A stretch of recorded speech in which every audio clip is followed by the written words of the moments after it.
Everybody. Welcome to Born Political. It's Thursday. My voice is a little raspy because I didn't take my allergy medicine this morning. Born Political, again, if you haven't seen the show, my goal has been to introduce you to local folks, local politicians, local people that work in your senior centers.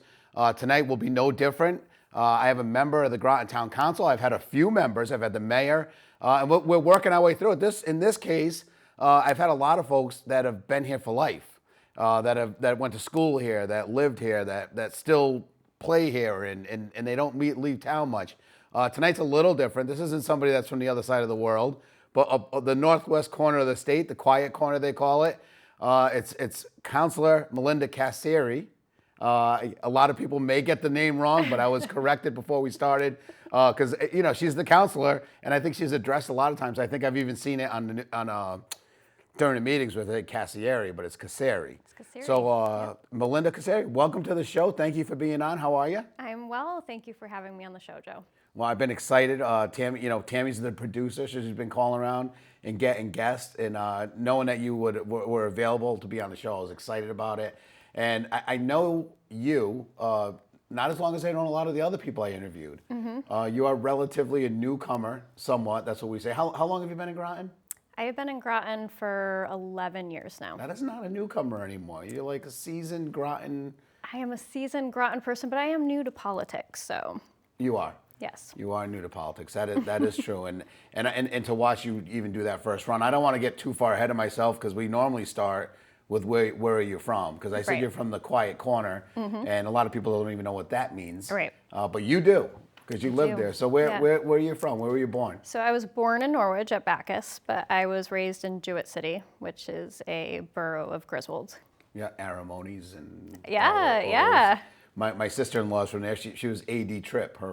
She was a Tripp. Oh, okay. So the lumberyard and everything. Lumberyard, yep. There. So you're born there, and you go to elementary schools all in town. Everything. Yes. Yep.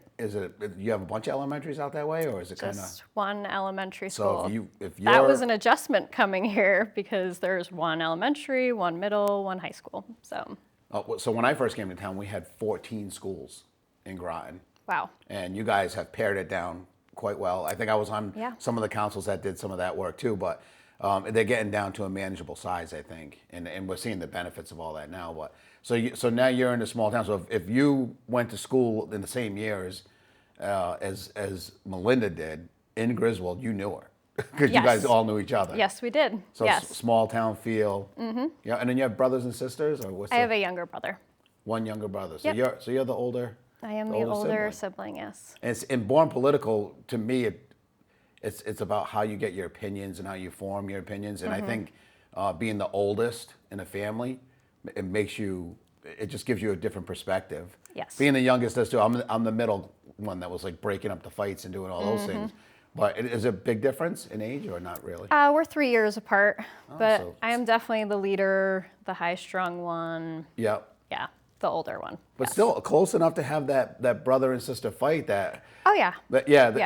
Some when the gap is huge, it's more like being like another parent or a babysitter. But 3 years, it's on. Yes. Me and my brother were 2 years apart, and there was some good old times. Well, we're also very opposite, just very, very opposite. I was in sports, I did drama, I sang, was in band. You were a singer?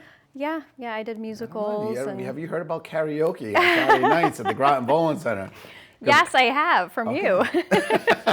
I think it sounds like something we're going to get you to. Now that I know you sing, we're going to have a different relationship. Yeah, perhaps, yes. It's going to happen. We'll be singing all night long down here. So elementary, then you went to that junior high. Yep. And then the high school. High school, yep. Which is Griswold High School. Griswold High School, yes. And then we talked off air about this, but you were a class of, which surprised me, because I thought Griswold was small. Yeah, about 200. 200 people is a pretty large class. Yeah. So then now we're almost out of high school. So we're gonna breeze right through your life here. But did you go to work right away, or did you go to college? Or? I went to University of New Haven in West Haven. My father's alma mater and my stepbrother. Oh, okay. Well, I specifically went there because I knew I wanted to be a police officer. So I went there for the criminal justice program because They have the Henry Lee College of Forensic Sciences Henry there. Lee, made Yes. famous Yes. in the OJ case, right?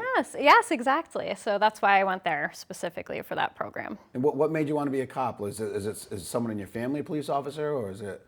I always wanted to do it.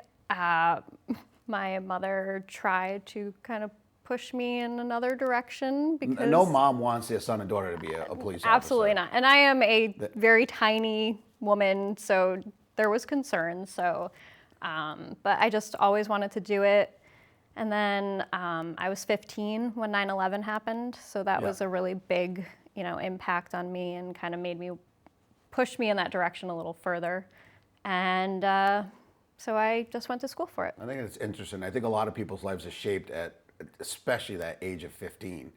That's when you're really making decisions in your life and you're trying to think and navigate what you want to do, what you want to do for a living. And I remember being heartbroken when that happened. And so obviously the whole country was. But then I also remember everyone coming together and then a bunch of people that were your age group, like either joining the service or doing something that was service related. And it was horrible that's how we had to come together sometimes. But I just hope that more people can remember that and remember why you got involved in things. And I think that your story is very similar to a lot of people your age. Absolutely. For me, it was my kids were too young to kind of understand it. They saw how sad we were. Right. They understood that it was something that was really, really bad. But I think at your age, it makes sense. So did you want to be a police officer before that, or that was like the moment? Yeah, I wanted to do it. I wanted to be a detective when I was growing up. I was Detective, like very Encyclopedia Brown. Yes, I wanted. Well, yeah, yes, Nate the Great, those kind of stories. And then 9/11 happened. It really cemented that desire for me. And then when I was in college, I became a volunteer firefighter, and Awesome. I just got that. You have the service gene. I have the service gene, absolutely. And a lot of people think that they can do something and make something better, and they get involved. And then there's a lot of folks that want to do it and just can't get themselves over that edge. And you've done it several times now. So you volunteered there. So obviously you graduated, right? And Yes. from New Haven. Yep. And then what was the move after that? So I graduated with my bachelor's in criminal justice investigative services, and within just a couple months, I was hired by the New London Police Department. My hometown. Your hometown. Imagine that. So here's mom from Griswold. Yes. And her daughter, who she does not want to probably be a cop, a police officer, is probably more on edge now because when you're in a quiet corner, New London is our city center for this region in this area. So I'm sure like all the stories and all the and was it what you thought? So you become a police officer. You're new and it's a new town, it's a new job. And what did you think? I mean, I was very young. I was straight out of college. I was 22 years old. Had very little life experience. I graduated high school, I went straight to college, and then I became a police officer in New London, Connecticut. It was a lot in a very short amount of time. Oh yeah. So that's drinking out of the fire hose. It was very awakening. Yeah. And then how long did you work with New London? I was there for 3 years, and then I transferred. I went to Norwich Police Department. Yeah. And then I was there until I became a mom. And how long? So how long's your overall service as a police officer? You were about 6 years. 6 years. Yeah. Well, thank you for your service. Thank you. And I think we all have to make. A lot of folks have make that decision because of what this COVID happened. But you, I think, made the decision before that, right? Were you not policing during the COVID? I was not. No, I've been out for some time now because my husband is also law enforcement. We actually work together in New London. Is that where you guys met? So oddly enough, he is I also. ask. I know. The people want to know. Oddly enough, he is also from Griswold. Yeah. And you knew each other from school? We did not. Did not. I mean, so the town's not that small. Well, so we knew name recognition, but we actually didn't meet until his very first day at the police academy. I was the class ahead of him because there's 2 classes that go in at the same time. I was the class ahead of him. He came in, kind of knew his name because he's a year younger than me. So he was the class behind me. It's amazing what 1 year makes a difference. And I think you always hear, and anybody that graduates and in their 20s, they're like, how did I not know this person? But if you were a senior, if Yeah. somebody was a junior, Yeah. it was two different sets of friends. It was different times that you had games and, the times that you were in class, not in class. So I'm surprised because there are some, and I was a pretty small school. London I graduated 93 people. Right. So we kind of knew everybody in the class. So you had that big class, big enough where you didn't know him, and you meet him basically in the academy. In the academy. And were you guys married while you were both officers? We were married when we were both officers, but Different. I was in a different department at the point where we started dating. You up in Norwich. So, yeah. And what was the difference between London and Norwich? Did you see much of a difference? Same kind of issues, or is it different? Same kind of issues, also very busy, same kinds of calls, just kind of different dynamics in the department. And do you miss it? I do. I have my moments, and then I have other moments where I don't miss it because my husband's still working, so I still hear the stories. And policing has changed in the past couple of years. So Pretty dramatically, I would say. yes, And that's another. It's our country. It's designed to go in the direction that the mass wants it to, and it's not always the right direction. Sometimes there's misunderstandings, but in the end, I think why everything's going over so hard is because people aren't talking first. absolutely. A lot of things are just happening, and I think the breakneck speed that some things happen, people get concerned, they get nervous. But I still think it's always happened that way. Change happened in the 60s, it happened in the 50s. Right. Change has always happened, it's always going to happen. I think now it's the amount of people that have this platform to really ignite fires that would have never happened before. There's folks that meet each other and know each other that never would have knew each other. And Right. I get down on social media, but I also the power of it. We always concentrate on the bad things. I always say that in news, right? Right. Police officer, they never report when you went and spoke in front of a class and everything went great, and people remembered you and Right. said, "What a great speaker." Yeah. They will remember if your gun accidentally went off and you were or the pepper spray can dropped and Right. 3 kids went to the hospital. Right. That'd be a national story. But it's human nature. They're not going to report on the good things because there's too many things. But I'm sure you saw that. Oh, absolutely. Yeah. Yeah. And I had no idea when, because I was on the RTM first before I. Oh yeah, we got to get to that path. Okay. Right? Yeah. So you quit as a police officer or got out, and then what did you do then? You full-time mom. Yes. Logistically, my husband and I could not both work. Our son had medical issues when he was born. We didn't know what the dynamic was going to be, so I basically had to leave at that point. So I was home. I was a stay-at-home mom for a long time, and then I decided to get involved politically. If you can do it, I mean, I talk to a lot of folks now that aren't going back to work. Everyone said, "Where did all the people disappear to? All these people, all these jobs are empty." And it doesn't necessarily be it's just the spouse, because sometimes a lot of women are working these full-time jobs, and the men are choosing to stay at home now, and where that dynamic changed. And there's a lot of people that did the math, and with $30,000 in daycare bills, if you have 2 kids, the math ends up being nonsensical. So people are absolutely. staying home, and my daughter loves. She still works, which is 2 days a week, but she loves having that time with my grandson. I love that my grandson's able to have that, and it's a good thing. And I think more people should do it if you can. I think it's wonderful. I think the way that our country is set up, a lot of parents have to make this difficult choice do. of having to have those difficult conversations, and sometimes people can't even afford to go back to work because the cost of childcare is so high. And, in my case, I'm a law enforcement family, so my husband's schedule does not make it easy for me to go back to work. I certainly can't go back into law enforcement. I think most people, you have a great understanding of it because you were it. Right. You're part of it, and you understand. I think some folks that don't have or don't know someone that's in law enforcement don't understand that your clock doesn't work like my clock. Right. I'm a sheet metal worker, and say if I'm working at Electric Boat, or say you're working at Walmart, or a regular job where you're walking out the door because your shift's over. Your boss may ask you to stay, Right. and it's ask. You're mandated. Correct. So if your husband, so you had the job, or say you had plans that night. There's a lot of officers I know that there was last year where they were missing weddings, and Oh, yeah. now all of a sudden here you are. You had this big plan to go out with you and your spouse and your Yep. police officer.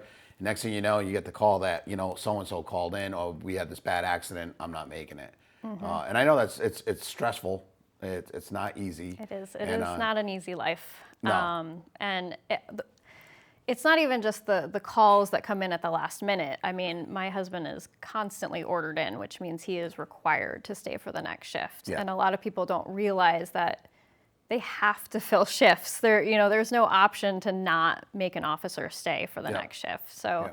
that happened, and that's happening a lot more frequently now because departments are having a really hard time finding people that want to be in law enforcement right now. And it's not just law enforcement, though. I mean, we're sheet metal workers, Yep. and we're a union shop, and it's not been the easiest thing to do, is get people that can be there all the time and show up. Absolutely. So I've been working weekends and nights, and it's been, it's one of the reasons that I'm leaving the state legislature. You can't do both. You can't, and you certainly can't afford to do just that.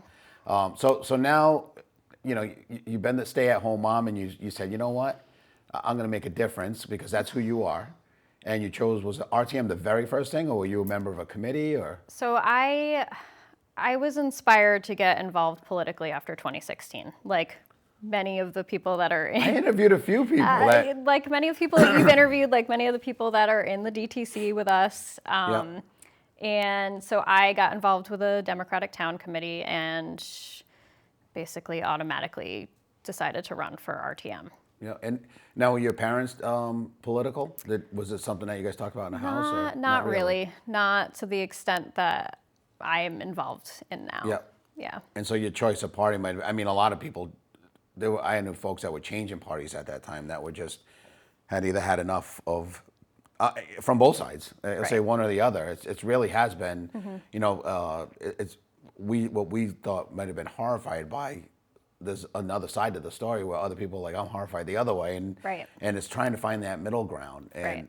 so you get involved in one of the most divisive times I think in our Yes. country, not the most, but it was pretty rough. Yes. And what, 2 years on the RTM, or? Yep. I did 2 years on the RTM and then decided to run for council. And that was my first place was RTM, and it was that the one meeting a month, and then when you got the budget, you had the extra. Yes. But it was the perfect way to get your feet wet. Oh, it's a great way to understand our town is very complicated. There. You think? Yeah. It is a great way to learn the system, the intricacies of our Groton government. So I was telling people from the other party that were running this time around that RTM is the way to go to learn how to do this. I think so too, because you're really you're not lost. But you're one of, I think, 38 or 40 members 40, at yep. 40. And, you're getting this help from other people that have been there for a while. So there's that transfer of knowledge that allows you to understand. And then to really, for me, and I think you probably feel that way, this way too, you may not, but when I walk into a voting booth now and there's something that the RTM and the town council thought was important enough to put on there to vote on, I'm voting for it. Absolutely. And when I tell people, they say, oh, you're the rubber stamp voter, Joe. It's exactly the opposite, because I know that there was probably hundreds, if not thousands of hours of meetings Right. and discussions. Public comment. And Yes. a lot of folks, I remember when Bob Frink and Rich Moravzik were on the council with me, there was a $4 million pump job. It was a sewage pump in Flanders Road. And I'm a construction worker. They asked me if I want to go look at the pump. And I said, no, I'm going to listen to the guy that said they went and got 3 quotes. Right. And they took the $4 million quote in the middle because it's 100 feet below ground. Right. And I understand that. It sounds like one pump, but I'm sure it's more work than you think. Those guys put on suits as counselors, and they went down in that hole, 120 feet. Yeah. They want to see the pump from themselves. And they came back to the council meeting and said, you know what?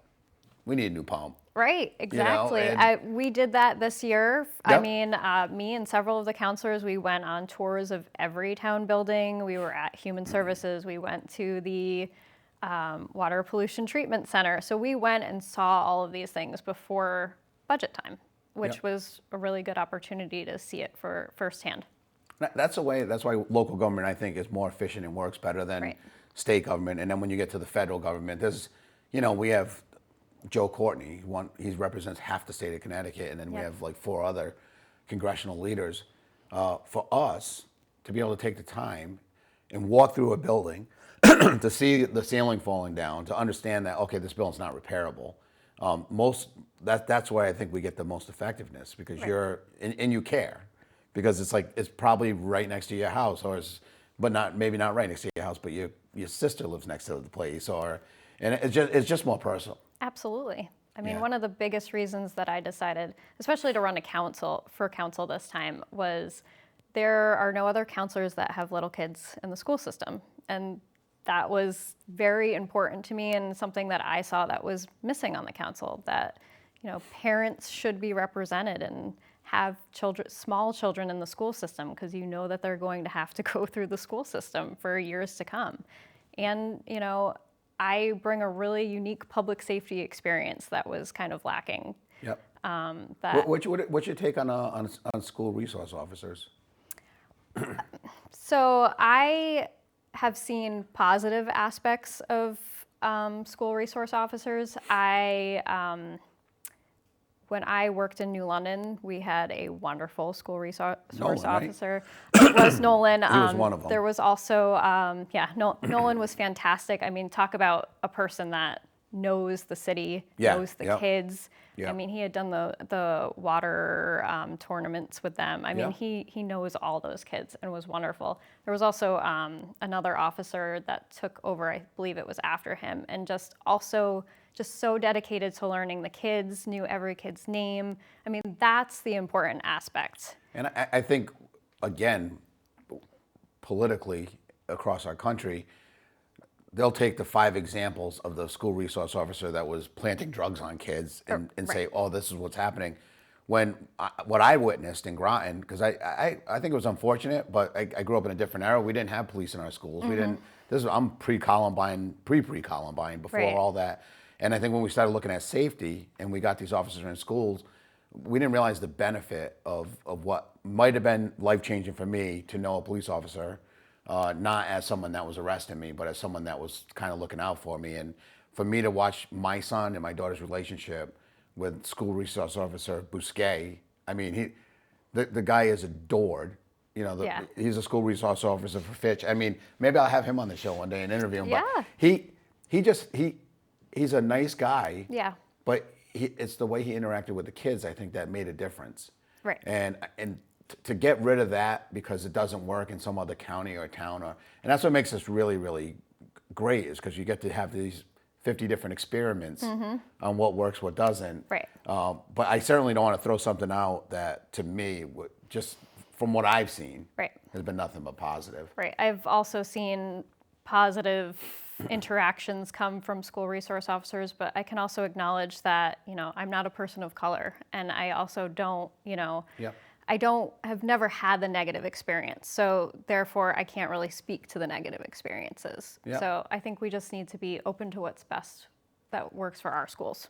Yeah, and what you said earlier about actually making sure that section was represented, I think that's all walks of life. I think it's all jobs. Right. I love seeing the council. You have office manager. You have someone that works in a dental. You Yeah. have you stay-at-home mom that's like very concerned about what our schools look like, and Right. and if you don't have those opinions, those varying opinions, legislation starts to look like it's just going in one direction, Exactly. in one way. And we've been fortunate because what I thought was going to be an absolute mountain to climb when we were trying to build the new schools.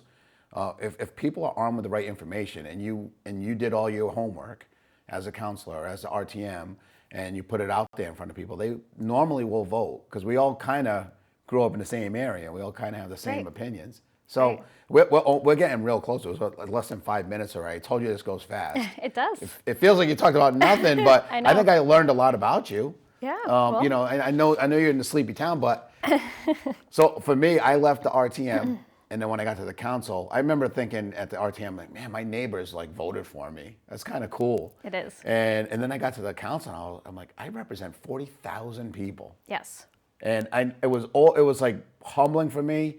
I felt it felt there was no power. Like people say, oh, you felt powerful. I go, no, I just felt like I felt responsible. Yes. Like something like I can do something to make a difference. And it's the highest position that you've held publicly. Yes. Did it feel that way when you won? Was it?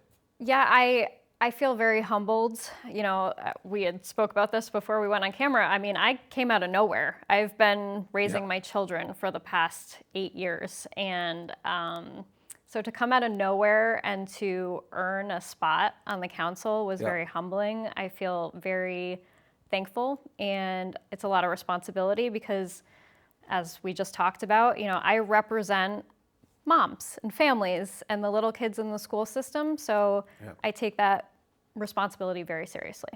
Yeah, well, it seems like you take everything serious. So off air we talked, I asked you what your hobbies were.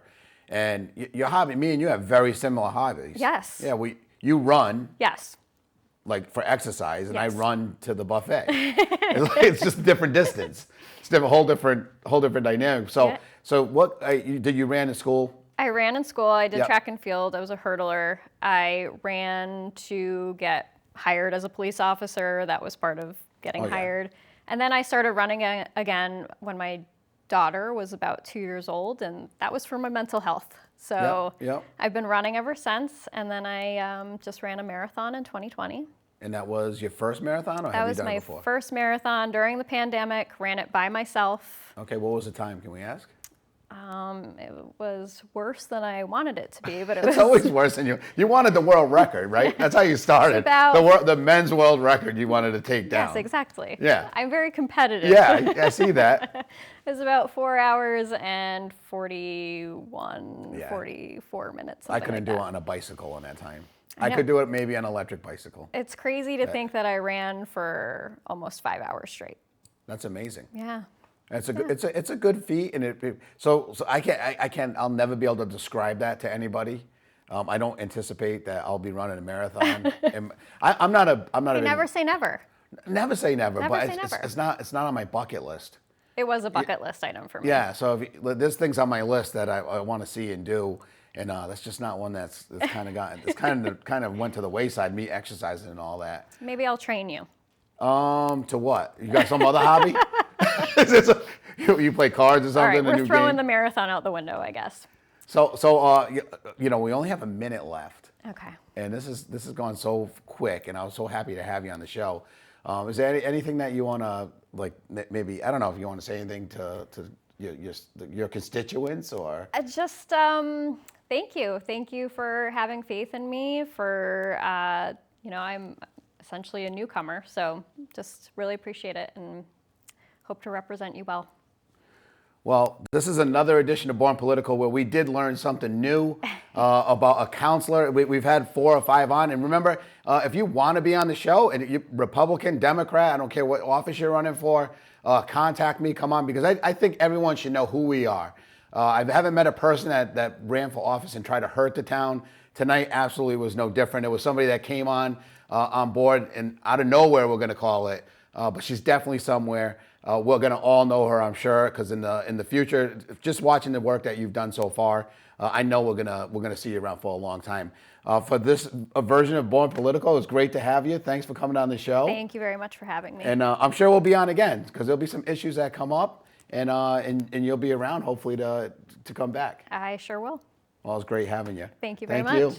Awesome.